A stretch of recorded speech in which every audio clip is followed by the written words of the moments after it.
नमस्कार दोस्तों, आज मैं लेकर आया हूं आप लोगों के लिए DL-ED। तो DL-ED जो भी बच्चे कर रहे हैं उनका जो है फर्स्ट सेमेस्टर का जो है एग्जाम आने वाला है। वो भी अभी तो इंटरनल एग्जाम होगा, इसके बाद जो है फर्स्ट सेमेस्टर का एग्जाम इन लोगों का होगा। तो मैं आप लोगों को आज DL-ED के मैथमेटिक्स के चैप्टर नंबर 1 को समझाने जा रहा हूँ। और जो भी बच्चे DL-ED कर रहे हैं वो लोग मेरे इस वीडियो को जरूर देखें, क्योंकि उनके एग्जाम में ये बहुत ही सहायक होने वाला है। और ये सिर्फ उन्हीं के लिए नहीं है जो DL-ED कर रहे हैं, जो मैथमेटिक्स सीखना या सिखाना चाहते हैं या पढ़ाना चाहते हैं, उन लोगों के लिए भी है। तो ये बेसिक है, ये जीरो से स्टार्ट करने वाली चीज है। और यही जो है प्राइमरी में DL-ED जो लोग करते हैं उन लोगों को ये चीज आना बहुत जरूरी है, क्योंकि बच्चे यही चीज सीखते हैं, यही बेसिक है, यही बच्चों को सिखाया जाता है स्टार्टिंग में। तो आइए आज हम DL-ED यानी कि डिप्लोमा इन एलिमेंट्री एजुकेशन, इसका फुल फॉर्म भी याद कर लीजिए, क्योंकि कई लोगों को याद नहीं रहता है। फर्स्ट सेमेस्टर मैथमेटिक्स, जिसका चैप्टर नंबर 1 अभी मैं आप लोगों को बताने जा रहा हूँ। संख्या तथा संख्यांक का बोध, अंकों का ज्ञान तथा स्थानीय मान। तो इसमें क्या क्या समझ में आया, देखिए क्या क्या चीजें लिखी हुई है। चैप्टर से ही समझ में आ जाता है कि ये लोग क्या सिखाने वाले हैं। ये लोग सिखाने वाले हैं संख्या, संख्यांक और अंकों का ज्ञान और स्थानीय मान। यानी कि कितनी चीजें हो गई, 1 2 3 4। चैप्टर में बोल दिया उन्होंने कि ये 4 चीजें हम आप लोगों को इस चैप्टर में सिखाएंगे। तो आइए शुरुआत करते हैं संख्या से। संख्या संख्या क्या होती है? संख्या क्या होती है? संख्या, जब हम लोग किसी भी चीज को या किसी भी, जैसे लकड़ियों का एक गट्ठा हुआ, अब उसको हम गिन तो नहीं सकते, क्योंकि हमको संख्या का पता नहीं है संख्या क्या होती है। अगर हम उन्हें नहीं गिन सकते तो उनको गिनने के लिए, उस गट्ठे की लकड़ियों को गिनने के लिए जिन शब्दों का प्रयोग किया जाएगा उसी को हम संख्या बोलेंगे। तो जब हम लोगों को कोई ज्ञान नहीं था, हम लोग जब गिनती नहीं जानते थे या किसी भी संख्या को नहीं जानते थे कि ये 5 6 10 12 ये होता क्या है, तब हमको जब इनकी आवश्यकता पड़ी, तब हम लोगों ने जब कलेक्ट किया तो उनको इकट्ठा करके गिनने के लिए जब हमने जिन शब्दों का प्रयोग किया वही संख्या कहलाई। और मैं आप लोगों को एक बात और भी बताना चाहता हूं, संख्या जो अंक होते हैं, अंक जिनको हम इंग्लिश में डिजिट बोलते हैं, और डिजिट का एक मतलब उंगली भी होता है, क्योंकि सर्वप्रथम हमने संख्याओं को बनाया है अपनी उंगलियों द्वारा, अंकों को बनाया हमने उंगलियों द्वारा। सबसे पहले हमने उंगलियों से ही गिनना स्टार्ट किया है, और उंगली को ही डिजिट कहा जाता है, आज मैं आप लोगों को बताऊं। और इंग्लिश भाषा में ये डिजिट जो शब्द है इसका मतलब अंक भी होता है। दोनों ही अर्थ होते हैं। आप लोग जो है, जो लोग DL-ED कर रहे हैं वो बुक में पढ़ लेंगे तो समझ में आ जाएगा, और बाकी जो लोग नहीं कर रहे हैं वो लोग याद रख सकते हैं कि डिजिट मतलब उंगली भी होता है हम लोगों की भारतीय भाषा में, ठीक है। तो संख्या, संख्या वह शब्द जिससे हमको गिनने में आसानी होती है उसको हम संख्या कहते हैं। या किन्हीं वस्तुओं को गिनने के लिए जिस शब्द का प्रयोग किया जाता है, किन्हीं मतलब बहुत सारी, तो बहुत सारी वस्तुओं को गिनने के लिए जिन शब्दों का प्रयोग किया जाता है उसे संख्या कहते हैं। जैसे कि ये मान के चलिए, ये बॉल है, ये कितनी बॉल है, तो इनको गिनने के लिए हम जो शब्द प्रयोग करेंगे यानी कि 4, तो 4 क्या हो गया, संख्या, ये हो गया संख्या। अब संख्यांक, चलिए संख्या तो समझ गए, अब संख्यांक। संख्यांक देखिए अलग ही बोल रहा है, आंक, आंक मतलब अंक। संख्या को प्रदर्शित करने के लिए जिस चिन्ह का या जिस संकेत का प्रयोग किया जाता है उसे संख्या अंक कहते हैं। अंक मतलब कोई भी एक डिजिट, जो कि मैंने बताया, डिजिट मतलब उंगली भी होती है और डिजिट मतलब अंक भी होता है। तो ये मान के चलिए उंगली से अगर अपन काउंट करने की कोशिश करें तो 1 2 3 4 यानी कि 4। तो 4, तो ये 4 जो लिखा हुआ है, इसको हमने जब 4 लिखना सीखा तो ये जो संकेत दिया, संकेत है ये, तो संकेत को, इसको हम अंक बोल सकते हैं। ये हो गया अंक, अंक हो गया। और इसको जो है संख्या को प्रदर्शित करने के लिए जिस अंक का प्रयोग किया गया इसे संख्यांक भी बोल सकते हैं। संख्या को, इसको परिभाषा भी आप लोग याद कर सकते हैं। संख्या को प्रदर्शित करने के लिए, प्रदर्शित करने के लिए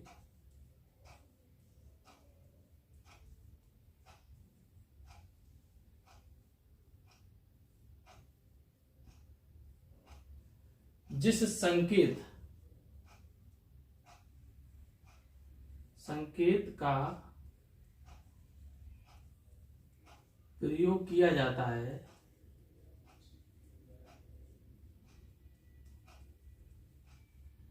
उसे संख्यांक बोलते हैं।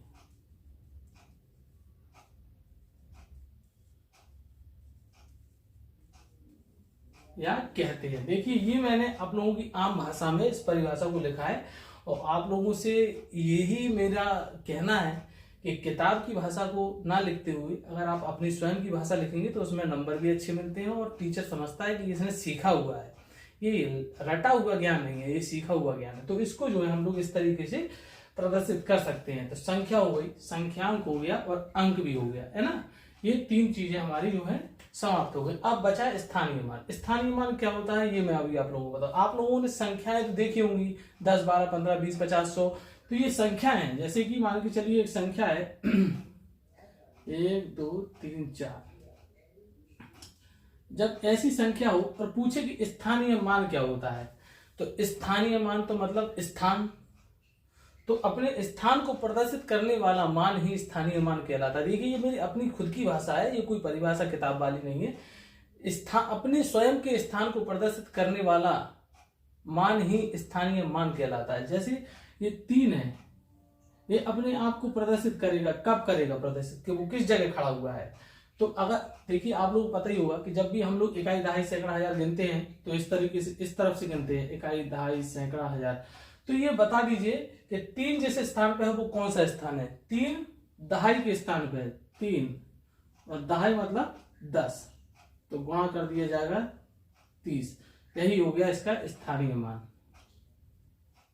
स्थानीय मान तो ये इतना आसान है, सोचिए कितना आसान है। अभी 3 का स्थानीय मान अगर कोई पूछता है तो 3 गुणा वो दूसरे स्थान पर है, यानी कि दहाई के स्थान पे है, 10 का गुणा हो गया 30। तो इसका स्थानीय मान कितना आ गया 30। तो ये चारों चीजें मैंने आपको एक छोटे से वीडियो में आपको बता दी है।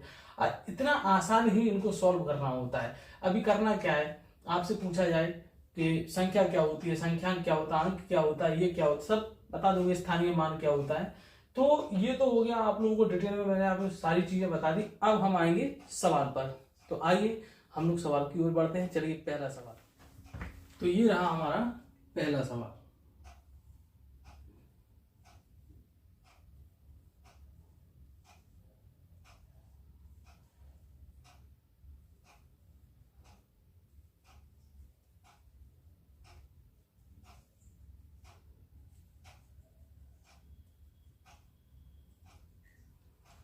क्या बोल रहे हैं, 2, 5, 7, 6, 8 में 7 का स्थानीय मान, यानी कि हमको 7 का स्थानीय मान बताना है। जैसा कि अभी मैंने थोड़ी देर पहले समझाया है कि स्थानीय मान निकालने के लिए क्या करना पड़ता है। 7 अपने स्थान को बताएगा कि वो किस स्थान पर लिखा हुआ है। तो वो अपने स्थान को किस तरीके से बताएगा कि मैं लिखा हूं, इकाई की तरफ से गिनना चालू करें, इकाई, दहाई, सैकड़ा। मैं लिखा हूं सैकड़ा के स्थान पर, यानी कि 7 लिखा हुआ है सैकड़ा के स्थान पर। कितना आएगा 700 आंसर। अब अगला सवाल होगा कि 2, 5, 6, 7, 8 में 6 के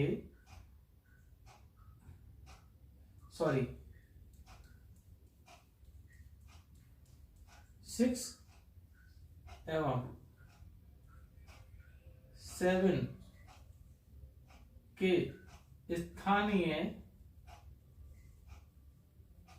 मान का योगफल ज्ञात कीजिए, योगफल ज्ञात कीजिए।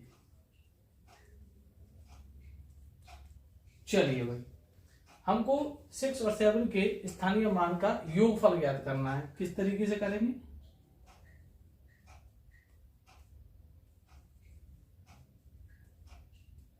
भाई अपन ने सबसे पहले 6 का स्थानीय मान निकाला, क्या आया था? 6 इंटू 100। फिर 7 का 7 इंटू 10, समझ लीजिएगा। फिर इनका योगफल यानी कि 600 और 7 इंटू 10 70, ये हो गया। योगफल याद कर लो 0 7 6 आंसर। तो ये हो गया पहला सवाल, ये हो गया दूसरा सवाल। और इस तरीके से और सवालों में ये भी आ सकता है, जैसे हिंदी में लिख दिया गया 5675, तो इसको अंकों में लिखिए। और अंकों में लिख के दी थी कोई संख्या तो उसको शब्दों में परिवर्तित करना है। तो इस तरीके से सवाल आप लोगों के इस चैप्टर से बनेंगे। और मैं एक चीज और बताना चाहूंगा, रोमन अंक भी दिए हुए हैं। भले रोमन अंक के बारे में समझाया नहीं गया, लेकिन फिर भी मैं रोमन अंक की बात करना चाहूंगा। तो रोमन अंक के कुछ अंक आप लोग याद कर लीजिए, जो कि आपके पेपर में आ भी सकते हैं और नहीं भी आ सकते, कोई उसकी गारंटी नहीं। तो फिर भी मैं बता देता हूं कि रोमन अंक जो है 1 से 10 तक तो सभी लोग जहां तक है जानते ही हैं, और 10 के बाद किस तरीके से उनको लिखा जाता है ये समझ लीजिए। ये लिखा हुआ है 11। ये तो आप लोग लर्न भी कर सकते हैं, इनको याद भी कर सकते हैं, तो याद करना भी आसान है। संकेत है, ये भी संकेत है। जैसे कि मैंने बताया, किसी भी संख्या को प्रदर्शित करने के लिए जिस अंक का प्रयोग किया जाता है और अंक को प्रदर्शित करने के लिए जिस संकेत का प्रयोग किया जाता है उसी को संख्या कहते हैं। जैसा कि बताया था संख्या के बारे में, तो अंक को जिस संकेत से प्रदर्शित किया जाता है वही संख्या कहलाता है। ठीक है, तो आइए फिर अब समझते हैं हम लोग कि ये हो गया। अभी मैं आप लोगों को बताऊं कि कुछ अंक ऐसे होते हैं जो कभी आगे पीछे नहीं होते रोमन अंक में। जैसे ये,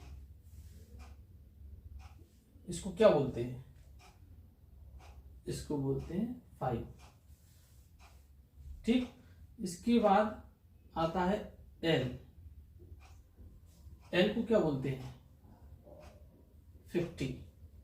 इसके बाद आता है सी। सी को क्या बोलते हैं? 100।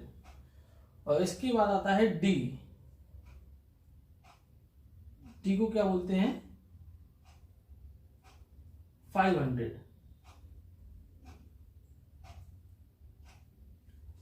और इसके बाद आता है एम, 1000। यही है जो चेंज होते हैं केवल। ये चीजें ऐसी हैं जो 5 आएगा तो ये फिक्स हो जाएगा, एल आएगा ये फिक्स हो जाएगा, सी आएगा ये फिक्स हो जाएगा, डी आएगा ये फिक्स हो जाएगा, एम आएगा ये फिक्स हो जाएगा। यही आपको 5 चीजें जो है अच्छे से याद करनी है। केवल यही ऐसी चीजें हैं जिनसे आप लोग पूरा रोमन अंक याद कर सकते हैं। बस इतना याद हो जाए, फिर तो उसके बाद बी के आगे क्या लगाते हैं? एक लाइन लगा दी, 6 हो गया। इसी तरीके से लास्ट में क्या बन जाएगा? 10। ठीक है, ये 10 बन जाएगा। फिर 10 से जब अपन बढ़ेंगे तो 10 की ही संख्या बढ़ती जाएगी, डबल हो जाएगा x तो हो गया 20, 3 बार हो गया x तो हो गया 30, है ना? तो इस तरीके से जो है बढ़ता चला जाएगा। लेकिन जब 50 की बात आएगी तो 50 L हो जाएगा, है? और 40 की बात आएगी तो L के आगे एक x लगा दिया जाएगा, तो ये हो जाएगा 40। ये ऐसा क्यों होता है? ऐसा इसलिए होता है कि जैसे ही हम किसी संख्या के करीब पहुंचते हैं तो उसको माइनस में लिख के, जैसे हम लोग नहीं वो गुणा करने की एक प्रक्रिया बताया जाता है। जैसे कि ये अगर मान के चलिए 40 है तो इसको 50 माइनस 10 लिखा जा सकता है। 40 को 50 माइनस 10 लिखा जा सकता है। वो 50 की जगह के हम लिख देंगे क्या? L, और 10 की जगह x। ये माइनस है इसलिए इसको आगे लिख दिया जाएगा। और यही प्लस का निशान होता तो इसको जो है, ये अभी माइनस है तो इसको आगे लिखा है, प्लस होता तो इसी को x करना पड़ता। ठीक है, तो समझिएगा। 50 माइनस 10 ये हो जाएगा XL, और 50 प्लस 10 ये हो जाएगा LX। इसको समझिए, इस तरीके से हमको सारी संख्याओं में ये समझना पड़ता है। यही रोमन अंक की पूरी गणित है। तो जहां तक मेरा सोचना है ये आप लोगों की समझ में आ गया होगा, और यही हमारे DLED का चैप्टर है और ये समाप्त हो गया। अच्छा, एक चीज और भी मैं बताना चाहता हूँ जीरो वाली, कि हमारे भारत में शून्य की खोज किस तरीके से हुई। जब शून्य की खोज हुई तो ऐसा हुआ कि वैज्ञानिक हुए या कोई भी व्यक्ति हुआ जिसने भी खोज की, उसने क्या किया कि जमीन में गोल मतलब इस तरीके से कुछ गड्ढे बनाए, ये गड्ढे बनाए। फिर उसमें क्या हुआ कि उसमें कंकड़ डाले, इस गड्ढे में डाला एक कंकड़, इसमें उसने डाले 2 कंकड़, और इसमें उसने कुछ नहीं डाला। गड्ढे तीनों खोद के और इसमें उसने कुछ नहीं डाला। जब सवाल उसके दिमाग में आया कि इसमें कितने कंकड़, तो उसको समझ आया 1। उस तब 9 तक गिनती थी, तो जब 9 तक गिनती थी तो उसने देखा कि उसमें 1 कंकड़ है। फिर दूसरे गड्ढे में देखा उसने कि 2 कंकड़ हैं। जब तीसरे गड्ढे में उसने देखा कि इसमें तो कोई कंकड़ नहीं है, तो उसको किस संख्या से प्रदर्शित किया जाए, क्या बोला जाए कि इसमें कुछ नहीं है। तो उसके दिमाग में जो बात आई, उसने कहा जो गड्ढे का आकार है इसको ही वो संख्या दे दी जाए। तो गड्ढे का आकार गोल था, तभी से इस गोले पर आधारित ही शून्य की खोज हो गई, तभी से उसको शून्य बना दिया गया। तब से शून्य की खोज इसी तरीके से हुई थी। ये मैंने अपनी किताब में पढ़ा हुआ है। तो जिस किताब में मैंने पढ़ा हुआ है वो DLED की ही किताब है। तो मुझको ये जानकारी मिली और मैंने आप लोगों को साझा की, और मैं चाहता हूँ कि आप लोग भी याद रखेंगे शून्य की खोज किस तरीके से हुई। तो जो गोला था, जो गड्ढा खुदा हुआ था गोल, उस गड्ढे के आकार को ही उन्होंने शून्य का नाम दे दिया, और वो आज हमारे भारत की खोज कहलाती है। और आज वो किसी भी संख्या को करोड़ों में बदल सकती है, वही शून्य। बहुत बहुत धन्यवाद मेरा इस वीडियो को देखने के लिए। आप लोग मेरे साथ जुड़े रहिए, मैं आप लोगों को ऐसी नई नई चीजें बताता रहूंगा। और कल जो है मैं DLED का एक नया चैप्टर बताऊंगा मैथमेटिक्स का। Thank you so much.